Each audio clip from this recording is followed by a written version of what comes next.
Let's start at the beginning. The hiring of the new coach. We had kind of a rough year last year, but that's all in the past. Let's talk about the future. We cannot do diddly crap about the past. Let's talk about the future and how you feel about it. You were at the green and white game. Start at the beginning, please. Yeah, I feel great. I feel great. From the moment Coach Smith's got here, he's been just everything I think that we've been looking for in the head coach, and brought a staff with him that understands the landscape, understand what it means to compete at a high level, understands having a rivalry within the state. That's very important, of course, to the fan base and the alumni base. And it's just again, it's been great to get to know this entire staff, and get to really get a sense and feel for, again, their process, what they believe in, how they want to build this program up.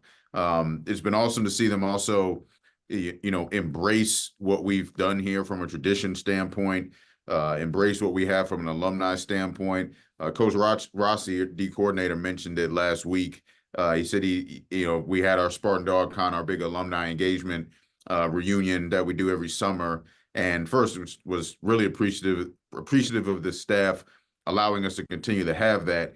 And then their reaction after it was they were excited and really had a great time. And then for Coach Rossi to say that he'd never been around a more engaging alumni base in terms of former players, like it's a lot at times, right? Because as you mentioned, if you're around at games, and whether it's homecoming, home games, whatever, you're going to see a lot of former players walking around, and that's great.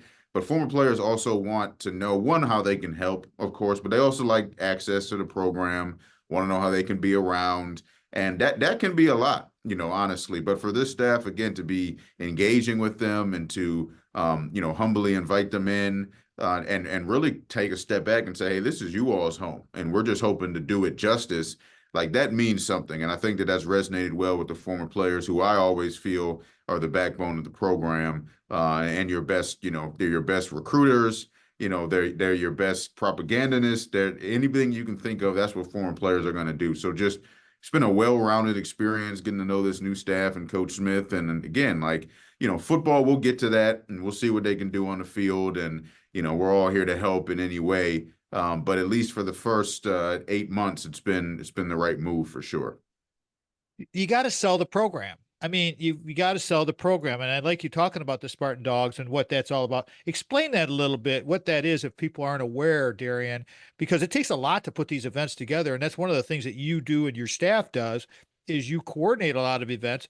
We'll talk about the event that when I saw you in the spring here, when we get out of break here, we got a few minutes to go before we get there, but talk about the Spartan Dogs and the creation and what exactly is it?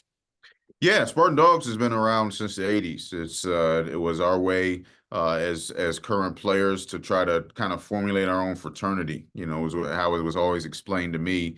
And it's just something that's transcended eras and has really created, again, this bond of former players that I believe nobody else in the country has.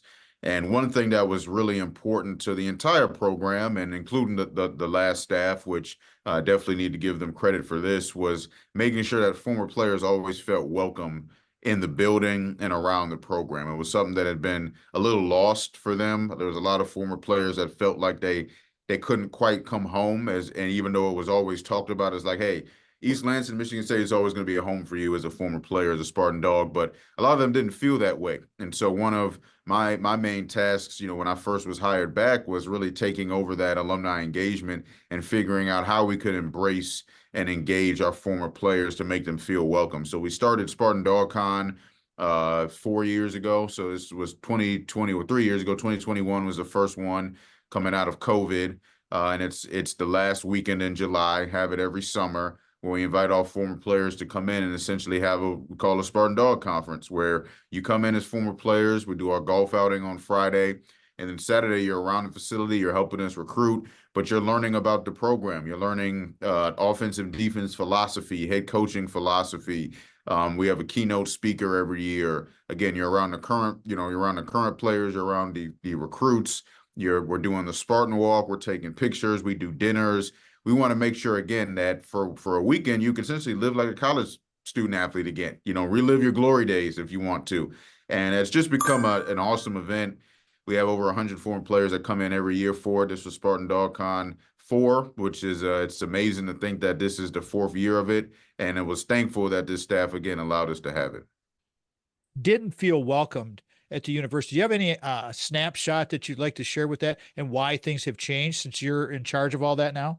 Yeah, I just think it's the ability to facilitate opportunities and the resources. From the outside, and once you become a former player, I've obviously been in that case. Am a former player, and was one for 4 years out of playing before I was hired back.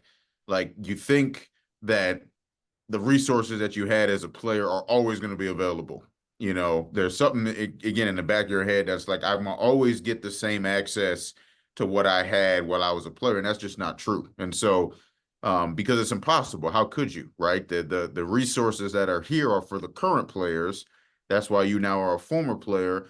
But when you get recruited and when you're here, we talk about 4 for 40, your 4-year decision for the next 40 years of your life, and this will always be home. And you know, all that stuff is true, but you have to have people that can then facilitate those opportunities. It's the exact same reason why I wanted to be hired back in a role of player development, of player engagement, because I was the only one in my class that did an internship, and it wasn't for lack of want to, it was just for a lack of, there wasn't anybody to facilitate it, right? So it's the same thing with alumni engagement. It wasn't that the door was closed, there was just nobody on staff to facilitate alumni and to field their calls and to set up events and things like that. So that's just something that we had to create. And once you create it, then you realize it doesn't take the resources away from the current program. It actually enhances the current program, and you can go forward from there. And so I think that that's is something that just it's in all kind of avenues and different business ventures is when you create a department or you have somebody that can do, something that hasn't been done before, then opportunities seem to appear out of nowhere, like a Spartan Dog Con or like our former players day at spring ball, spring practice, or just something very simple as all former players can come to practice as long as they, call ahead of time and get on the guest list, right? Well, you got to have somebody to field those calls at the end of the day. And so now that we have somebody to do that, now multiple people working on that, now there's this welcoming feeling where I don't think it wasn't there in the past. It just was, once you like don't know who to call, or there's changeover of coaches, or you just feel disconnected, your immediate, kind of knee-jerk reaction is, oh, I'm just not welcome around anymore, which is not true at all. Defense at Michigan State. We talked a little bit about offense. What are you seeing on defense? Defense, I've been excited. What Coach Rossi has brought is really excited me. That's where I spend most of my time in practice, watching that side of the ball. Touchdowns are cool. Aiden's slinging it. That's a lot of fun. Nate's running rock, but I want to see some defense. And the best part about it right now, competition.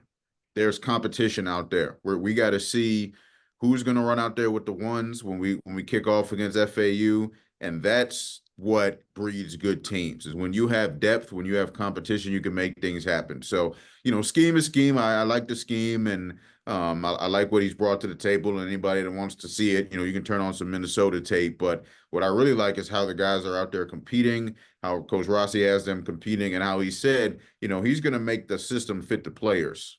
So who we have, what our strengths are, he's going to make sure that what he's calling fits the guys.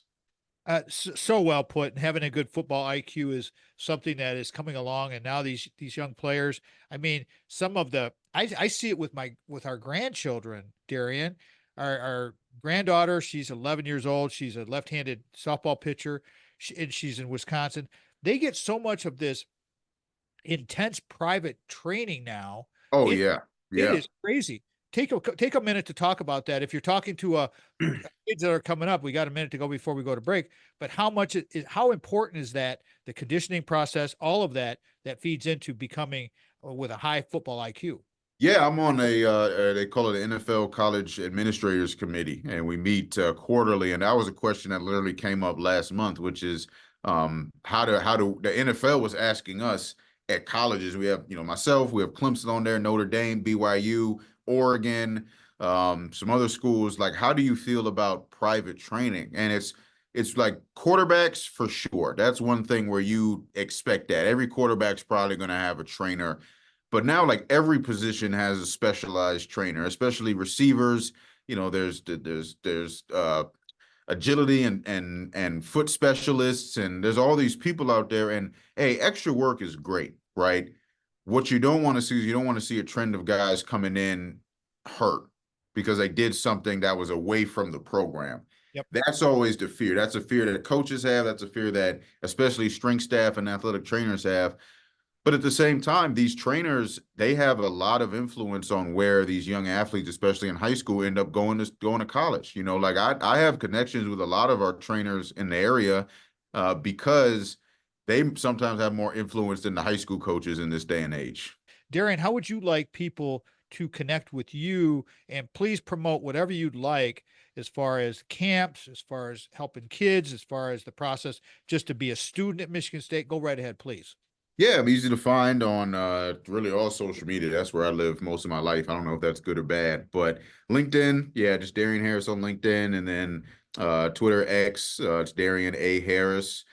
So you can find me on either of those platforms, and our NIL page, msuspartans.com/evergreen. So that gives a big, nice overview of what we have from an NIL standpoint here at Michigan State, and that's where I'm living now. You know, I'm on social media just because that's kind of the nature of the NIL work I do, is understanding, you know, influencer marketing trends and things of that nature, and just across the landscape of college athletics, being knowledgeable of what's going on, and then if that then translates to the NIL world.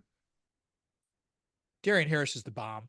I mean, well spoken, excellent young man. I mean, great player. I mean, captain, played 4 straight years at Michigan State.